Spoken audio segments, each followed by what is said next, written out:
Tuesday afternoon, June 23, 2026. Somewhere in Lubbock, Texas, a 22-year-old quarterback with a rocket arm and a gambling problem was sitting and waiting for one phone call. One letter. One decision from the most powerful sports organization in America that would either open the door to his NFL dream or slam it shut completely. He had bet on his own college team.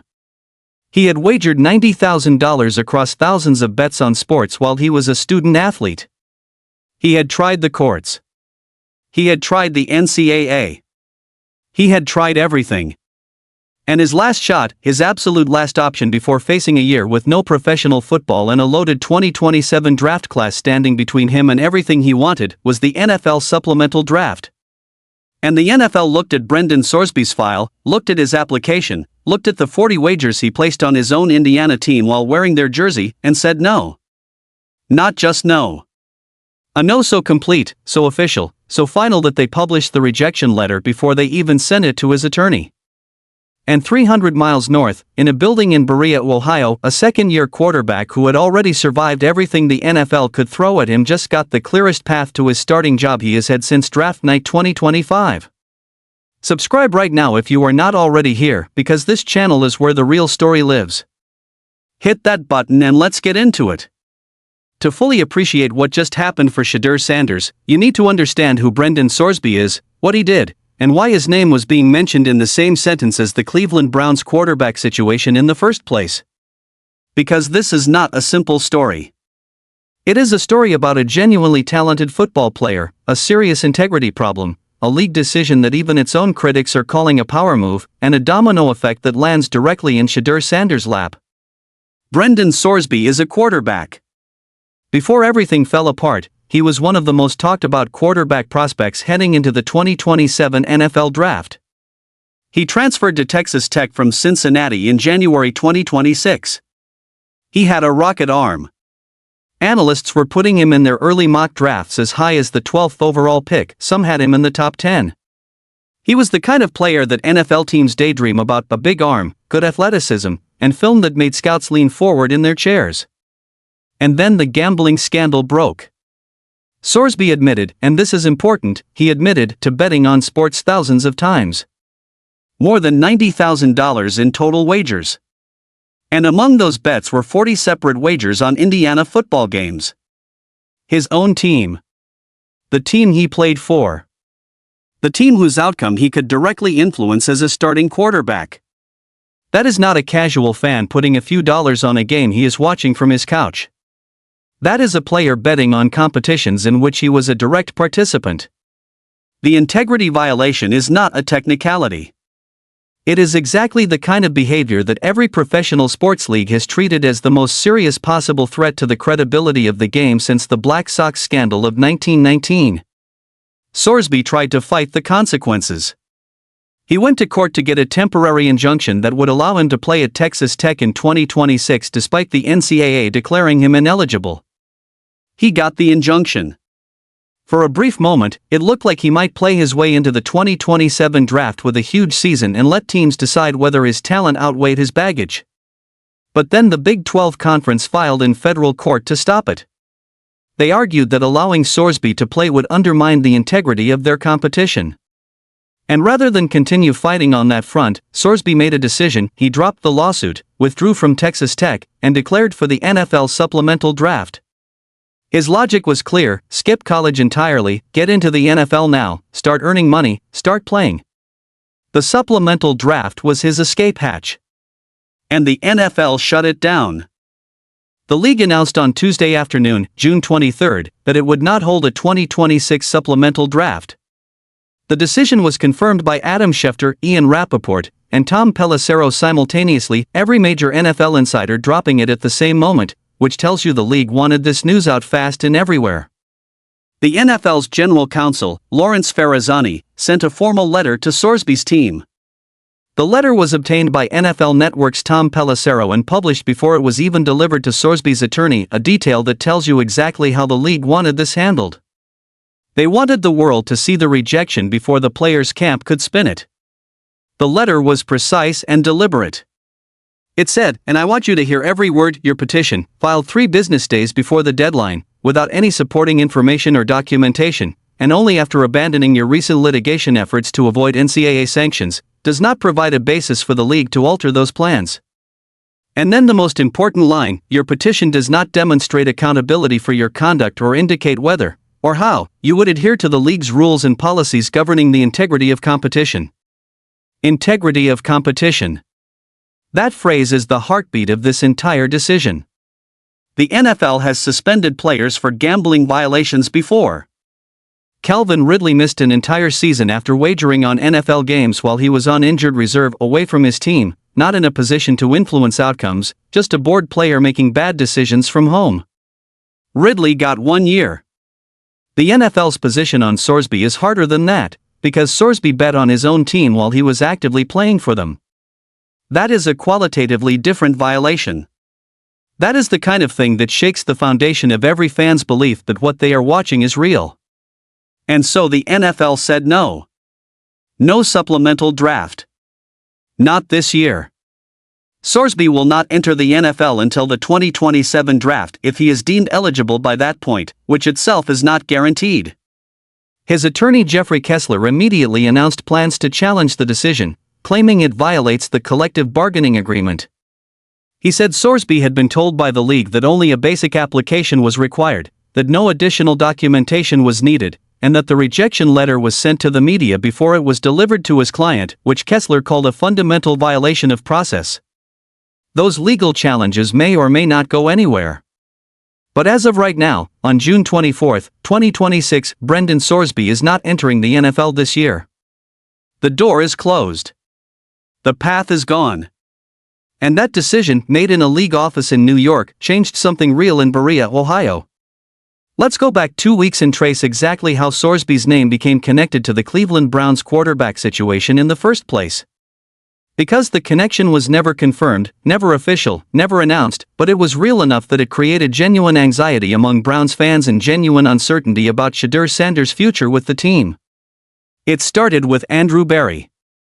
The Browns' general manager, when asked directly whether Cleveland would pursue Sorsby in the supplemental draft, gave the kind of answer that front office people give when they want to keep options open without committing to anything. He said, "We'll do the work on all the prospects, and then we'll make the appropriate decision for the organization. We'll do the work." That is not a no. That is not a closed door. That is a man who is paid to evaluate every possible avenue for roster improvement, saying he has not ruled it out. And in the context of a team with 4 quarterbacks, an unresolved QB competition, and an owner who reportedly wants Deshaun Watson to play, any hint that the Browns might add yet another quarterback to that room raised immediate alarm bells. Browns reporter Darrell Reuter went further than Berry had.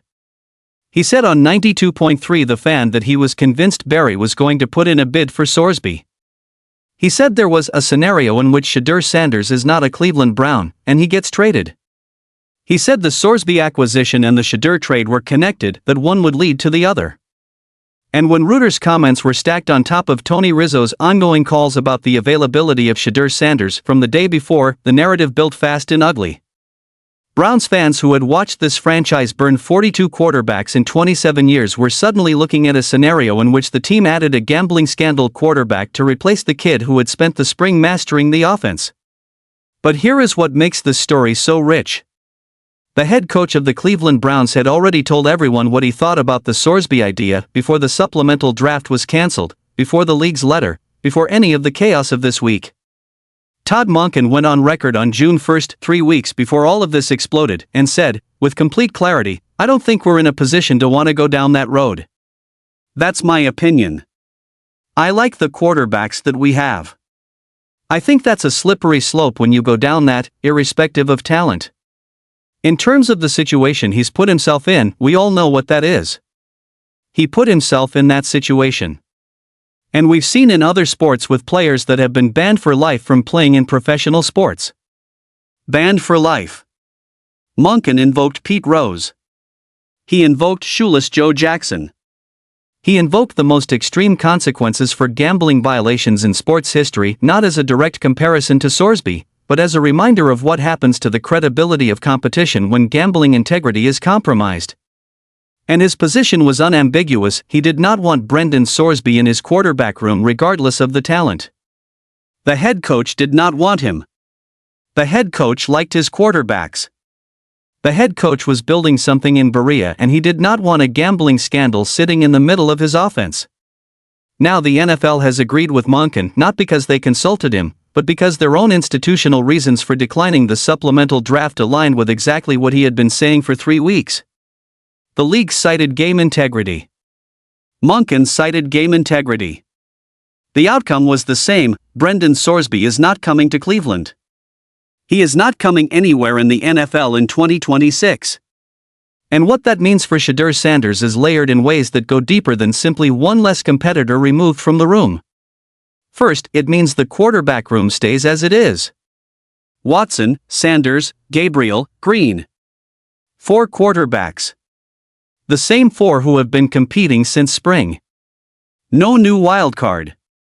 No late addition that scrambles the pecking order. Shedeur Sanders knows exactly what he is competing against and exactly what he needs to do. Training camp opens July 28 with the same cast it was always going to have. Second, and this is critical, it removes the last remaining organizational question mark about whether the Browns were truly committed to evaluating Shedeur Sanders fairly. Because as long as Sorsby was a possibility, as long as Barry had not slammed the door, there was always a version of this story where Cleveland added another quarterback specifically to crowd Shedeur out. That version is now impossible. The supplemental draft does not exist this year. The Browns cannot add a quarterback from outside the current roster through any legitimate avenue before training camp. Whatever happens in this competition, whoever wins, whoever loses, it will happen between the players who are already in that building. And Shedeur Sanders is one of them.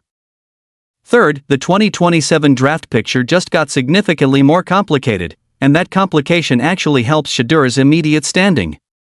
Sorsby was projected to be a first-round pick in 2027. Analysts were putting him as high as the top 12. If he had entered the supplemental draft and been selected this summer, burning a team's first-round pick in the process, he would have been off the board. Now he is back on the board. The 2027 class already had Arch Manning, Darian Mensah, Drake Lindsay, and C.J. Carr. Now it potentially has Sorsby too. That is a loaded class. And for the Cleveland Browns, who hold 2 first-round picks in 2027, the question of whether to draft a quarterback next spring has never been more complicated. Because the bar for the 2027 class is better than what we have now has gotten higher, not lower, with Sorsby's status uncertain and his eligibility for that draft still unconfirmed. What that means practically is this: if Shedeur Sanders goes into training camp, competes hard, wins first-team reps, performs in the preseason, and shows the coaching staff and front office something real, the case for replacing him with a 2027 draft pick becomes harder to make. Not impossible, but harder. Because the 2027 class, as stacked as it is, now comes with an asterisk. Manning has never played a college snap in pressure situations. Sorsby's status is a legal question mark. Mensah and Lindsay are exciting but unproven. And Shedeur Sanders, right here, right now, in this building, has already mastered the offense, already impressed the coaches, already earned the word aura from insider sources. A bird in hand has never meant more than it does in Berea right now. And here is the final piece of this story that nobody has fully connected yet. The NFL's letter to Sorsby included a specific line that resonated far beyond the immediate situation. It said his petition did not demonstrate accountability for your conduct. Accountability. That word, used by the league in an official document, is the exact opposite of every description that has come out of the Cleveland Browns building about Shedeur Sanders all spring. Coaches talking about his work ethic. Insiders describing his aura. His quarterback coach calling his development mastering his craft. His father saying he always comes through when odds are stacked against him. Every single description of Shedeur Sanders from people who know him paints a picture of a player who has been the definition of accountable for the failed start of his rookie season, accountable for the hesitation in his throwing motion, accountable for everything he needed to fix. He showed up every day in January and February when he could have been anywhere else. He put his nose down and worked. The NFL just told Brendan Sorsby he does not demonstrate accountability. And at the same moment, the same league, through its own team's coaching staff, has been telling the world for months that Shedeur Sanders is the most accountable young quarterback in their building. That contrast is not accidental. And it is not trivial. Training camp opens July 28. Shedeur Sanders will walk through those doors with cleaner air around his situation than he has had at any point since draft night 2025. The Sorsby threat is gone. The trade rumors were shut down by Mary Kay Cabot. The coaching staff has praised him on the record. The QB competition is genuine. And the NFL itself has, in a roundabout way, just reinforced exactly the kind of character and accountability that Shedeur Sanders has been demonstrating every single day since January. The door is shut on Brendan Sorsby. The door is wide open for Shedeur Sanders. And training camp is coming fast. Disclaimer. That is the full story, fresh as of June 24, 2026. The NFL's decision. The letter. Monken's slippery slope. Barry's non-answer. Reuter's theory that collapsed. And Shedeur Sanders standing at the entrance to training camp with one less obstacle between him and the starting job. Drop your comment below right now. Do you think the Sorsby decision changes anything for Shedeur's chances at QB1? Or was this always going to come down to what happens on the practice field? Every opinion welcome. See you July 28th. This video is produced strictly for entertainment and informational purposes only. All quotes, reports, documents, and claims referenced throughout this script are sourced from publicly available and verified sports journalism published between June 1 and June 24, 2026. The NFL's letter to Brendan Sorsby is sourced from Tom Pelissero's public post on X dated June 23, 2026, and confirmed by ESPN's Adam Schefter, Ian Rappaport, and covered by ESPN, NBC Sports Pro Football Talk, Bleacher Report, SI.com, Yahoo Sports, and Heavy.com. Jeffrey Kessler's statements are sourced from his public comments to ESPN's Ross Dellinger as reported June 23, 2026. Todd Monken's slippery slope quote is sourced from his publicly reported press conference statement dated June 1, 2026, as covered by SI.com and Heavy.com. Andrew Barry's quote is sourced from publicly reported press conference statements. Darryl Reuter's statements are sourced from his public appearance on 92.3 The Fan as covered by Yard Barker, June 23, 2026. Tony Rizzo's statements are sourced from his public appearance on ESPN Cleveland, June 22, 2026. All Shedeur Sanders coaching staff quotes referenced are drawn from previously reported on-record public statements by Mike Bajakian and Travis Switzer. This channel does not represent or claim affiliation with Brendan Sorsby, Shedeur Sanders, the Cleveland Browns, the NFL, or any individual or organization mentioned. This is a developing story. Sorsby's legal challenge is ongoing and details may change. For confirmed NFL decisions, refer to official NFL and Cleveland Browns communications.